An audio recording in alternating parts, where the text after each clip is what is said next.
Hi. I'm going to show you how to make an agarose gel now, which is going to be used for gel electrophoresis. Because once we've amplified the DNA, we then need to run it on a gel to separate out the different fragments so that we know what we've got. So, I've got my gel mould here, which is just a sort of a U-shaped piece of plastic. I need to tape the ends up because I'm going to be pouring molten agarose into it, and then it's going to set like jelly. Okay, so when I put the tape on, which is just going to be sort of standard masking tape, I need to make sure it tucks under as well at the corners and they sort of fold over all nice and neatly. Okay, so get a piece of tape just wider than the mould, and we want to place it over so that, okay, so I've got it over the end there. I'm going to put it down the side, but then you can see I've got a slight overlap on the bottom there, so I need to tuck that in so that no gel leaks out whilst it's setting. So you need a nice tight seal there. So I'll show you the underneath once I've done that. You should be able to see a little overlap there. That's nice and secure. So do the same on the other side. So just giving that slight room for overlap at the bottom. Okay, tucking the sides in nice and neatly so that it's not going to leak out. Okay, it's worth spending your time on this bit. So that is set up now. So I've got my gel mould. So now I need to make my molten agarose. So I have a conical flask here. I'm going to make up a total of 50 microliters, and it's going to be a lithium borate based buffer. So that's what I'm going to dissolve the agarose in. So I've got my lithium borate here.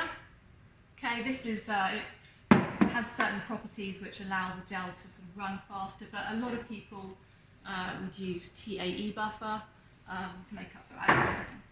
So I'm just going to use this 50ml Falcon tube to measure out my lithium borate buffer. So I'm just going to do that by eye and get down to eye level and make sure that I've got roughly the right amount. Okay. So, I mean, this doesn't have to be accurate down to the microliter at this point, but just need a little bit more of that.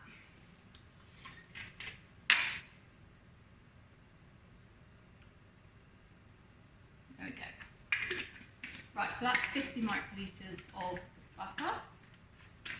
So that goes into a conical flask. Like that. Okay, so that's our buffer. So we now need to go to the weighing balances and go and weigh out the agarose, and then that goes into this buffer. So I have got a weighing boat in the balance, and this is our agarose. Okay, so not very much, we only need 0.75 of a gram, which is obviously quite a small amount. So to make sure I tear the balance, so it says 0, and then we're just going to weigh out 0.75 grams of agarose.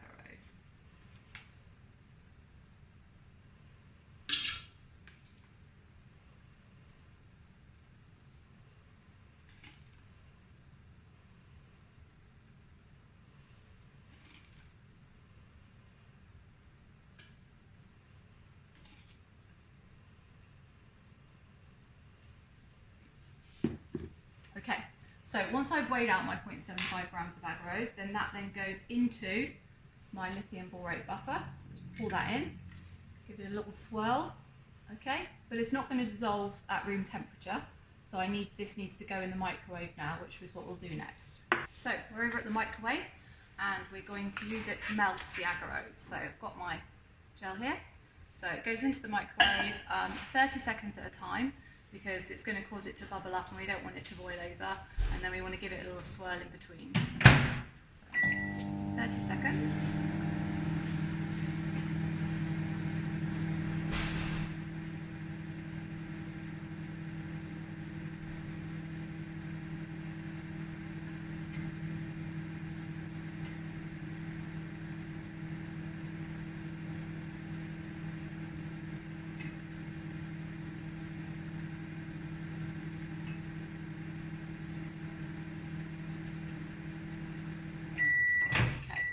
It's going to get hot, so some silicone holders. So just take it out, hold the neck of the bottle away from me and swirl it carefully. Okay, and you can see that it is starting to dissolve now, but we're not quite there yet, so we're going for another 30 seconds.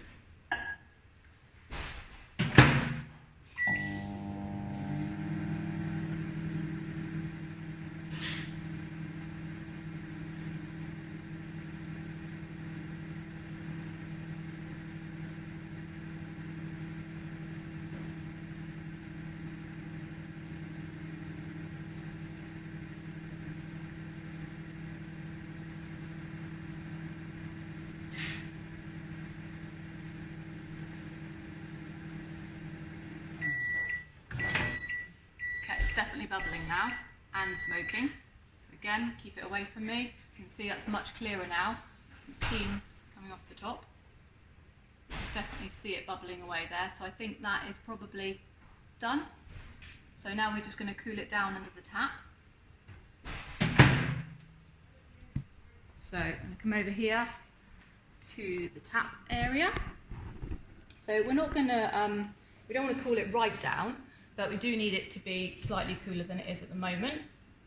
So just to about maybe 60 degrees, which is just about as hot as you can manage to sort of keep on your skin. Then you know that it's about 60. So I'm just swirling it under the cold water at the moment, okay? And then, yeah, that's pretty hot. So keep swirling it.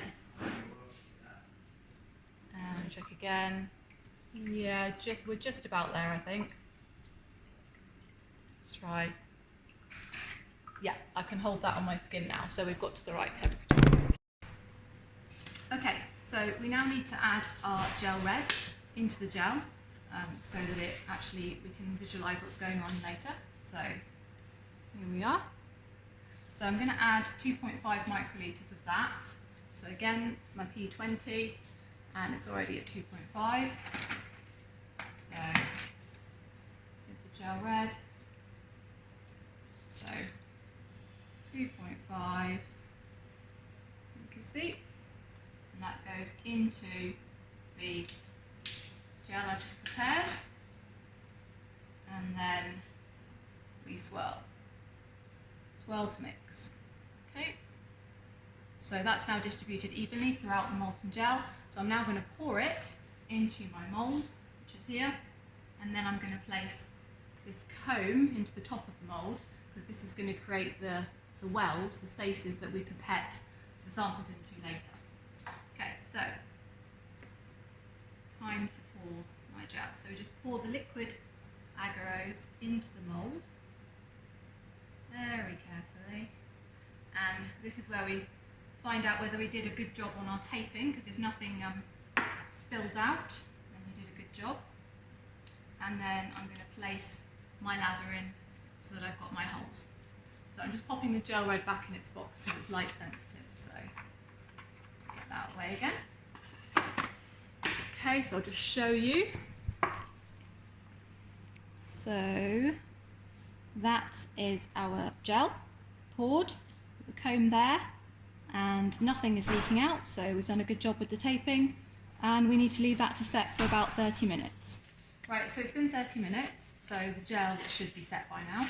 So I now need to set it up in the tank and put the buffer over it. So yeah, that's nice and set. I don't know whether you can see, just like jelly. Okay. So I need to take the tape off the ends, place the gel cartridge into the tank, and then I need to fill it with running buffer. So where's my running buffer? There we go. And then pull the comb out. So let's get the tape off. It's quite hard to do with gloves on, but just very nice and gentle, because the gel has the consistency of jelly as well, so it will break quite easily. You don't want that to happen. So let's just get this off the side as well.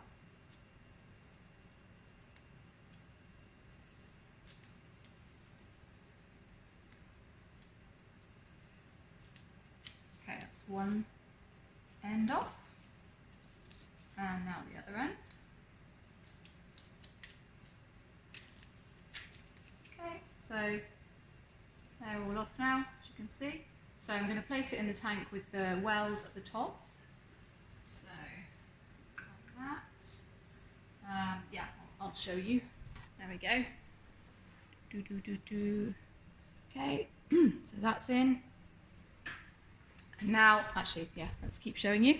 So now I need to carefully pour in the buffer, and then this is the comb. I need to carefully pull this out. The wells are obviously very little and very delicate, and I don't want to break the jelly because they need to be nice little slots. So I will put this back. Put you back up here while I do that. Okay. So running buffer, pour it in until it just covers the top of the gel, and there's like an unbroken layer of buffer across the top of the gel. That's what we want. So just make sure you get both sides. There is a maximum fill line, which obviously I don't want to go above. I'm watching it very carefully. Right, I think that's an unbroken layer over the gel. Now carefully pull the comb out, very gently, just easing it up both sides until you've got the wells. Oh, there we go, that's coming out. Perfect. Right, so I'll just show you. So the comb's out.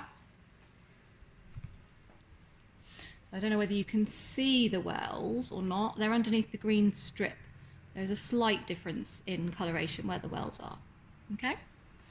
Right, so now we've got to make up the... Let's make you a bit closer. So now we've got to make up the things that we're going to put in the gel.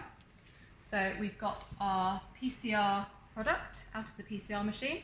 This is the DNA that we've amplified. So we're going to run that, and then we're going to run our negative control, and we're also going to run a 2-log ladder, which is a mixture of pieces of DNA of known sizes that we're going to run down the side, so we'll be able to look at how big our actual PCR product is. So I'm just going to make up those reactions, and then we'll put them in the gel. I need 45 microliters, so I'm going to pick my P100, remember, and set it for 45 microliters of my PCR product, because I'm going to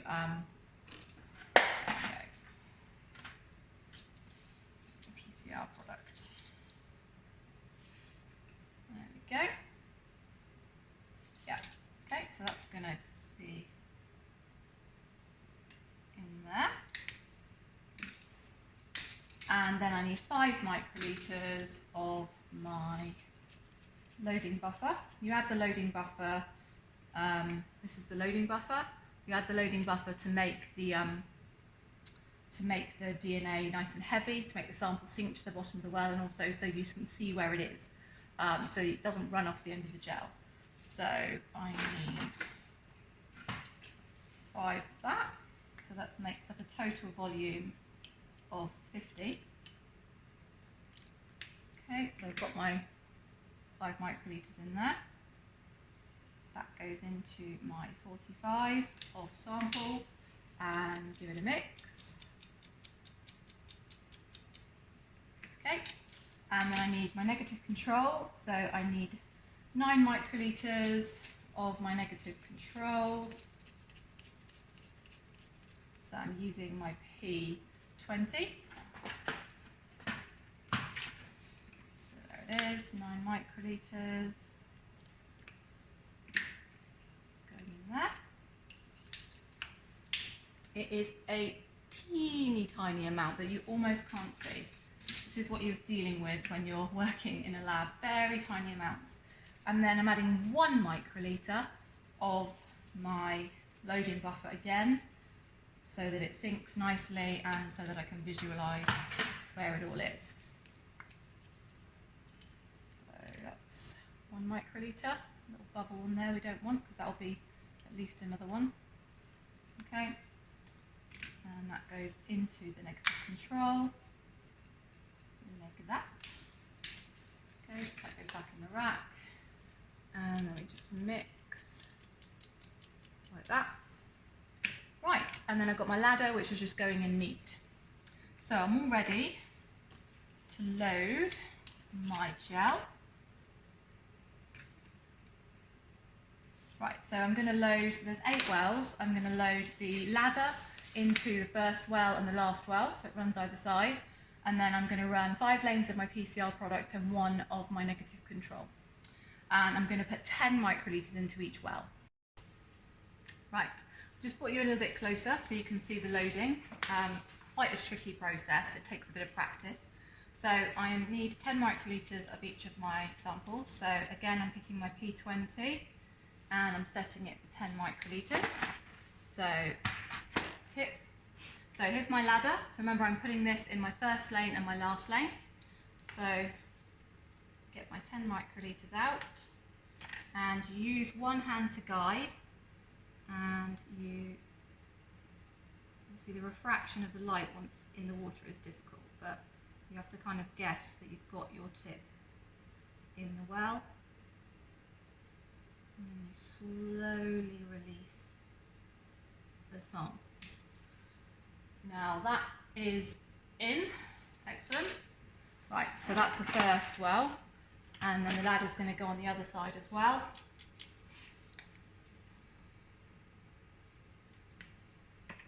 Okay, so again, use one hand for guidance. Guide the pipette down. Try not to gouge the well with the pipette tip. Slowly release the sample. If you do it too quickly, it could all just come back out again, so you need to be really careful. So that's that. So then I've got 5 wells of my PCR product, which I've got here. Okay, so again, that's my first well, so that goes in. Yeah, that's gone in, good. That's one well.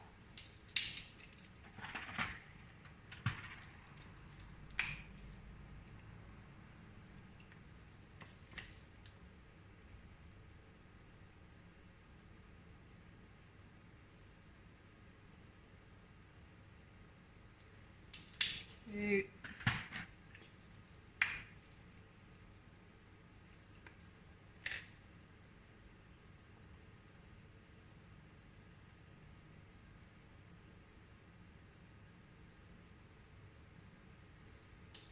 3.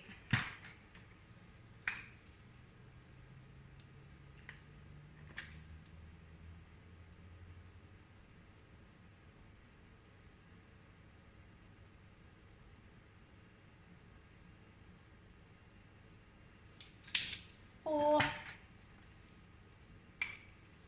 And perfect. 5.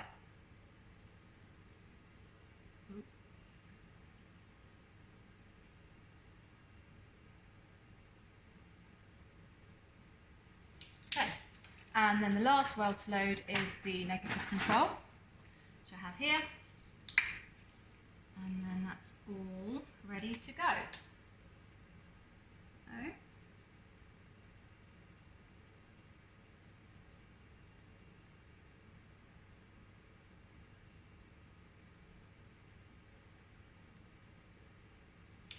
fabulous. Right, I'll bring you over so you can see. So hopefully you can see now that all the wells have that orangey colour in them. So they're loaded, and if I tilt you to the side, I don't know whether you can see that they've sort of sunk to the bottom of the well. Okay, so what I need to do now is I need to turn the power on. I need to put the lid on. So just centre that again, because it's just moved a little bit with me loading it. So put the lid on, and then this is the electrodes attached to the other side, like so.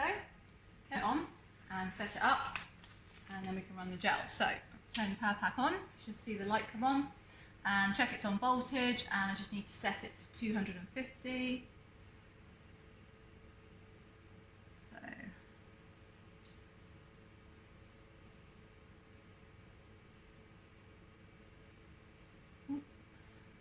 the shot a bit.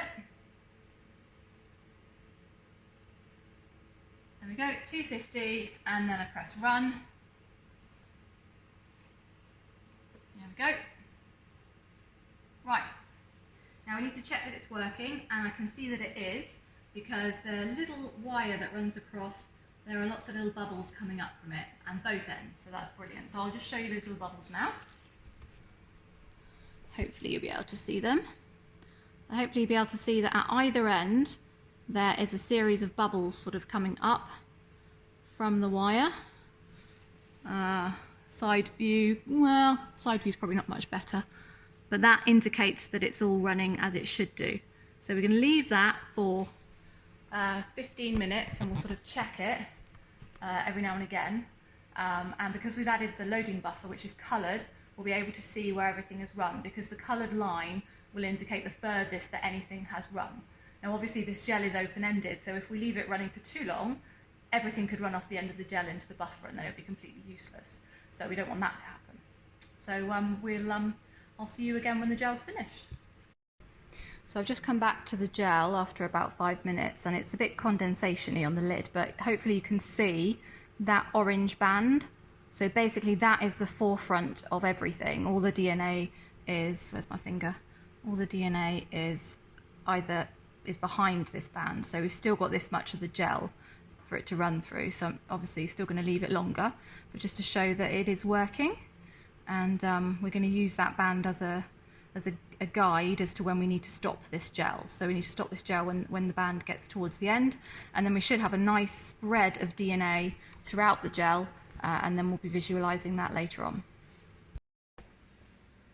Hi. Right, so the gel's finished now, so I've turned off the power. I'm just going to take the lid off, I'm going to remove the gel from the gel tank, and I'm going to pop it over inside this machine here, which is going to illuminate the gel under green light, and then that should excite the gel red, which is hopefully bound to the DNA, because the gel red binds to the DNA, and we should be able to see our DNA ladders on both sides and our sample in the middle. So let's take the lid off and take my gel out. Very careful because it slides around as a buffer. Okay. There we go. So, and over to the illuminator. Pop it inside. Okay, so just show you that. Okay, so there is the gel inside the illuminator. Eyes up in here. So this is the green light, so I've turned the green light on. I need to just check the zoom and the focus settings. So we're at 1% zoom, and let's have a look at it. We need to preview. Oh, excellent. So you can see it's really nice. So this is previewing. It hasn't actually taken the image yet. So we can tell that that's going to be a good one. So I'm just going to capture that image now. Brilliant. So hopefully you can see here. So all of the white bright bands are DNA. So this is the gel red is obviously bound to the DNA and has been excited by the green light, and we're capturing it here. So this is lane 1. We've got our ladder, like nice separated, known sizes of DNA. And then we've got in lane 2, 3, 4, 5 and 6, we've got our PCR sample, so it's nice and bright, so it means we've really amplified up a lot of DNA there. And then in our lane 7, we had our negative control, and as expected, that has not come up at all, which is great, which means it's worked, we've done everything properly. And then in the final lane, we've got our log ladder again. And so we can actually estimate the size of our PCR product by using the ladders on either side. And you can probably see, I think on this one, you can see there's a band down here. That's 100 base pairs. The next one is 200 base pairs, and the next one is 300 base pairs, and then 400, etc., all the way up. And so our PCR product is about almost exactly in line with the 300 base pair band, which means that that is the size that it is. So we can use that information and check back to know that the piece of DNA that we wanted to amplify, was that the correct size? And if it was, we know that everything has worked properly. But this is a really good result here. And yeah, a successful gel.